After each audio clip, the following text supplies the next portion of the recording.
हमारा पूरा दिन मंगलकारी कैसे हो, घर का वातावरण हमेशा खुशमय कैसे बना रहे, हमारे दिन की शुरुआत कैसे हम करें कि पूरा दिन हमारा अच्छा जाए। नमस्कार, मैं दीपिका पांडे आप सभी का स्वागत करती हूँ हमारे यूट्यूब चैनल पे। उम्मीद करती हूँ आप सभी अपने अपने घर में खूब खुश होंगे और स्वस्थ होंगे। आज की वीडियो बहुत ही इंपॉर्टेंट होने वाली है। देखिए, जैसे कि हमारे मन में हमेशा ऐसे सवाल रहता है कि हम ऐसा क्या करें कि हमारा पूरा दिन बहुत ही अच्छा जाए, हमारे घर का वातावरण बहुत ही मंगलकारी बना रहे पूरे दिन। तो इसके लिए हमें जब हम अगले दिन मतलब जो दिन हमारा बीत गया उसी दिन से हमें इसकी शुरुआत करनी चाहिए, तभी आने वाला जो दिन है हमारे लिए अच्छा होगा। क्योंकि हमारा जो आने वाला दिन है वो हम आज ही तय करते हैं कि हमारा आने वाला समय कैसा रहेगा। तो आप लोगों को मैं बता देती हूँ कि आप लोगों को क्या करना चाहिए। सबसे पहले सुबह जब आप उठें और रात को जब आप सोने लगें तो आप लोग सोते समय ही भगवान को ध्यान करें, अपने इष्ट देव का ध्यान करें और उन्हें प्रणाम करें और प्रणाम करके ही सोएं।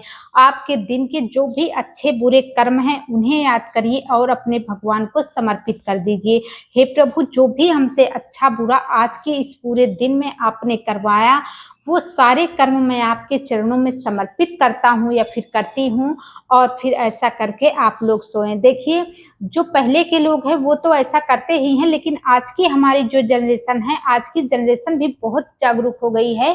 तो आज के बच्चे भी ऐसा करते हैं। तो कई बच्चे ऐसे हैं कि जो आज के लोग भी ऐसा करते हैं और हमारी जनरेशन के लोग भी ऐसा करते हैं।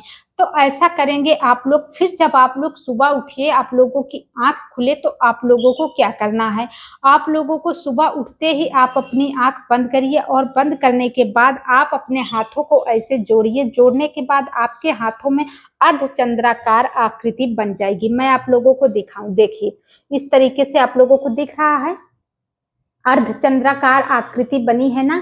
तो इस तरीके से आप लोगों को इसे देखना है और देखने के बाद एक मंत्र बोलना है।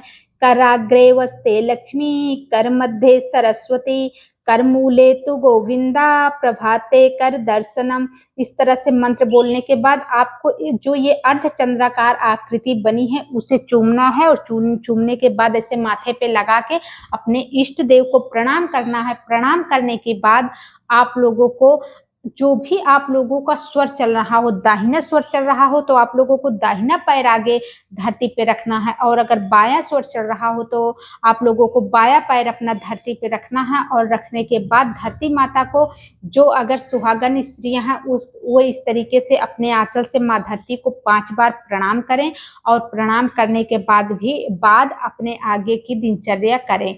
और जो लोग, जैसे कोई पुरुष है या फिर जो लड़कियां हैं, लड़के हैं, भाई बहन हमारे इस तरीके से करना चाहते हैं तो वो लोग अपने हाथ से 5 बार माँ धरती को प्रणाम करें। और प्रणाम करने के बाद अपनी गलतियों की क्षमा मांगे और उनसे बताएं कि हम अपने शरीर का भार माँ धरती आपके ऊपर रखने जा रहे हैं। तो आप पूरे दिन हमारे भार को उठाने के लिए आपका धन्यवाद, और उनसे क्षमा भी मांगे। जिन लोगों को ये मंत्र नहीं आता है उनके लिए मैं आप लोगों को बता दूं कि उनके लिए कोई नियम नहीं है। आप लोग अपने इष्ट देव को प्रणाम करिए, अपनी हथेली को देखिए, अर्धचंद्राकार आकृति को देखिए, चूमिए, माथे पर लगाइए और प्रणाम करके अपने इष्ट देव को अपना दाहिना पैर आगे बढ़ाइए। क्योंकि हर किसी को मंत्र याद नहीं होते हैं, हर किसी के ध्यान में नहीं रहती हैं बातें। तो आप लोगों को बहुत ही आसान तरीके से मैं आप लोगों को बता रही हूँ, आप लोगों को इस तरीके से कर लेना है। और 5 बार माँ धरती को प्रणाम करके अपने जो भी गलतियां हैं उनकी क्षमा मांगनी है और उनसे प्रार्थना करनी है। फिर आप लोगों को आगे का काम क्या करना है, आप लोग जहाँ भी आप लोगों का पूजा का कमरा हो या फिर पूजा का स्थान हो, मंदिर हो, आप लोग वहां पर जाइए। बाहर से ही आप लोगों को अपने भगवान को देख करके उन्हें प्रणाम करना है और प्रणाम करने के बाद अपने दिन की शुरुआत आप लोगों को करनी है। तो आप लोग दहलीज न डाके, बाहर से ही आप लोग भगवान को प्रणाम कर लीजिए। फिर आप लोगों को क्या करना है, या तो फिर आप लोगों के घर के बाहर या फिर कहीं पर पीपल का वृक्ष है तो आप लोग उन्हें देखकर प्रणाम करिए, अत्यधिक शुभकारी माना जाता है। आंवला का वृक्ष है, आप लोग उसे देखकर प्रणाम कर सकते हैं। नीम का वृक्ष है, आप उसे देखकर प्रणाम कर सकते हैं। धार्मिक ध्वज अगर आपको दिख जाए सुबह सुबह तो बहुत ही शुभकारी होता है, आप लोग उन्हें देखकर प्रणाम करिए। या फिर मंदिर का जो गुंबज होता है वो भी देव दर्शन के बराबर ही शुभकारी माना जाता है। तो मंदिर का कोई गुंबद अगर दिख रहा है तो आप लोग उसे देखकर प्रणाम करिए, और प्रणाम करने के बाद आपकी जो भी दिनचर्या है आप लोग कर सकते हैं। जैसे कि आप लोग पहले झाड़ू लगाना चाहते हैं तो आप लोग झाड़ू को उठाइए। झाड़ू को उठाने से पहले भी आप लोग माँ लक्ष्मी को एक बार प्रणाम करिए, क्योंकि झाड़ू को हमेशा लक्ष्मी का स्वरूप माना जाता है। तो आप लोग पहले झाड़ू को प्रणाम करिए। प्रणाम करने के बाद आप लोग झाड़ू लीजिए और फिर आप लोग झाड़ू लगाना स्टार्ट कर दीजिए। झाड़ू लगाते लगाते आप लोग अपने मन में अपने इष्ट देव का नाम भी जप कर सकती हैं। जैसे कि कोई शिव का भक्त है, कोई हरि विष्णु का भक्त है, कोई राम का भक्त है, कोई राधा का भक्त है, कोई कृष्ण का भक्त है। तो जो भी आपके इष्ट देव हैं आप उनका नाम लेते रहिए ऐसे सुबह सुबह अंदर ही अंदर, मन ही मन में, और आप लोग झाड़ू लगाते रहिए। इस तरीके से आप लोग झाड़ू लगाइए। झाड़ू अंदर से आप लोगों को झाड़ू लगाना स्टार्ट करना है और बाहर की तरफ लेकर जाना है। इस तरीके से आप लोग लेकर जाइए। उसके बाद आप लोग झाड़ू को अंदर लेकर आइए और अंदर आप लोग प्रणाम करके झाड़ू को रख दीजिए।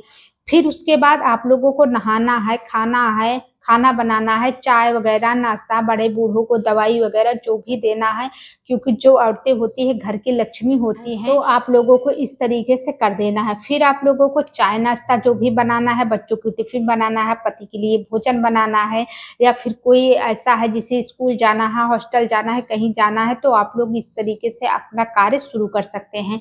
ये हो गई सुबह की बात। फिर आपको रात को, शाम को क्या करना है, जब भी आप शाम को अपने कार्य से अंदर आए तो आप लोग अंदर, बाहर जाते समय अपनी दहलीज को प्रणाम करके जाइए, और अंदर आते समय भी आप लोग एक बार अपनी दहलीज को प्रणाम करिए, फिर आप लोग अंदर आइए। इस तरीके से अगर आप लोग करेंगी तो आप लोगों का दिन बहुत ही शुभकारी, मंगलकारी, और आप लोगों के घर में हमेशा सकारात्मक वातावरण बना रहेगा। तो ये सारी छोटी छोटी चीजें हैं, कई लोग करते हैं इन्हें और उन्हें इनका लाभ भी मिलता है। तो आप लोगों को ये चीजें जरूर, जब भी आप लोग खाना बनाए तो आप लोगों को एक रोटी में 3 टुकड़े करने हैं। एक टुकड़ा कुत्ते को देना है, एक टुकड़ा गाय के लिए रखना है, और एक टुकड़ा आप लोगों को कौवा को दे देना है। कई लोग सोचते होंगे कि अगर आप लोगों के पास ये सारे जो उपलब्ध नहीं हो पा रहे हैं तो आप लोग क्या करिए, आप लोग उसे रखिए संभाल के। अगले दिन जब भी गाय वगैरह आपको दिखे, कौवा वगैरह आपको दिखे, कुत्ता दिखे, तो आप लोग दे सकते हैं। और नहीं तो जैसे कि कौवा हर जगह पे नहीं मिल पाते हैं तो आप लोगों को वो जो कौवा की रोटी है उसे आप लोग छत पे कहीं भी आप बाहर ऐसे रख सकते हैं। कोई भी चिड़िया वगैरह आके उसे खा लेगी। तो इस तरीके से आप लोगों को ये छोटी छोटी चीजें जरूर खाने में से कुछ अंश जानवरों के लिए भी जरूर निकाल देना है। इन सब के लिए कुछ अंश को निकालना बहुत ही अत्यंत शुभकारी माना जाता है। तो आप लोग ऐसा जरूर कीजिएगा। जब भी आप लोगों को एकादशी मिले, अमावस पूर्णवासी मिले, इस मौके पर आप लोग एक थाली भोजन जरूर निकाल दिया करिए। चाहे तो पकाया हुआ, अगर आप लोगों के यहाँ ऐसी व्यवस्था है कि आप लोग पकाया हुआ एक थाली भोजन किसी को बैठाल के खिला सकती हैं, या फिर लेके जाइए, आप उसे दान करके आइए, फिर आप लोग आके अपने घर में भोजन करिए। या फिर आप लोग कच्चा भोजन, जैसे जिसे सीधा कहा जाता है, दाल चावल और जो है कुछ सब्जी आलू वगैरह उसमें रख के और कुछ दक्षिणा रख के आप लोग ये जरूर कर दिया 15 दिन पर ये आप लोग जरूर कर दिया करिए। इससे आप लोगों के घर में देखिएगा हमेशा सकारात्मक वातावरण बना रहेगा। तो ये सारी छोटी छोटी चीजें होती है, इन्हीं छोटी छोटी चीजों से हमारे घर में माँ लक्ष्मी की हमेशा कृपा बनी रहती है। आप लोग इन्हें करके देखिए तुरंत तो आप लोगों को लाभ नहीं मिलेगा, लेकिन हाँ, मैं ये जरूर कह सकती हूँ कि आप लोग लगातार अगर इसे साल 6 महीने करेंगे तो आप लोगों को बदलाव जरूर देखने को मिलेगा। कोई चीज तुरंत नहीं होती है, मैं झूठ का दावा आप लोगों से नहीं करूंगी, लेकिन आप लोग करके देखिएगा, आप लोग फर्क जरूर महसूस करेंगे, और फिर आप लोग कमेंट बॉक्स में आके जरूर बताइएगा कि हाँ, हमें लाभ हुआ। तो ये थी आज की वीडियो। अगर आप लोगों को कुछ जानकारी पसंद आई है, वीडियो अच्छी लगी है, तो आप लोग चैनल को सब्सक्राइब कर दीजिए, वीडियो को लाइक करके वीडियो में हर हर महादेव जरूर लिख दीजिए। मिलते हैं अगली वीडियो में। नमस्कार।